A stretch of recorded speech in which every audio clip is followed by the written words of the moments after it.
नमस्कार ओडिशावासी। आजिर मुख्य संवाद नव दास हत्या मामला। डेमो देखाइला गोपाल एमिति मारिथिले। मंत्री इनोवा गाड़ी आसी अटकिला गांधी छकठारु किछि दूर पाखापाखि 12 फुट दूर छिड़ा होइथिला गोपाल। गाढ़ नील रंगर पैंट और फुल स्लीव टी शर्ट पिंधिथिला। अंटार बामपटे झुलिथिबा रिभल्वर होल्स्टर रे थिला हाथ। गाड़ी डोर खोलिबा देखि तरबर होई माड़ीगला गोपाल लोकंकु एड़ाई। गाड़ी भितरु बाहरिले मंत्री। 2-3 जन फूलमाଳ धरी मंत्री पाखकु गले। तांको बेकरे गलेबा बेलुकु पछपड़े पहुंची जाइथिला गोपाल। काहार नजर नथिला ता उपरे। मंत्री एकदम निकटकु पळाई थिला। होल्स्टरु रिभल्वर बाहर करी 2 हाथरे धरिला। आगरे छिड़ा होइथिबा 2 जनक मझिरे हाथ पुराई गुड़ी चलाइला ठीक बाम छाती उपरकू।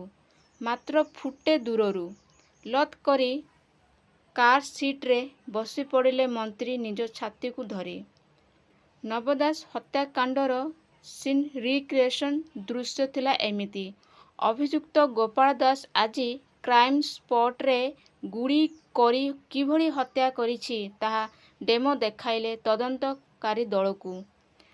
पुलिस छाउणी मध्यरे अपराह्न गोपाल गांधी छकठारे सीन रिक्रिएशन करिबा बेले जनगहली लागी रहिथिला।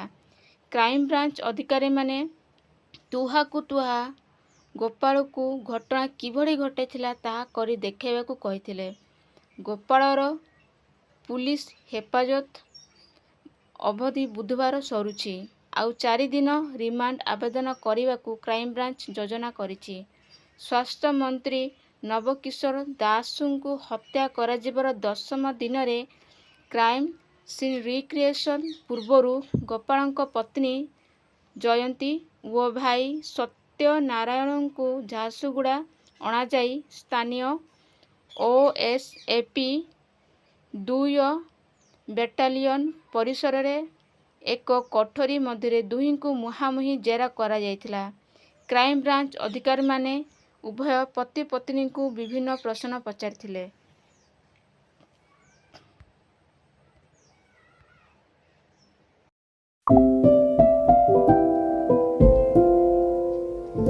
भारत रे एही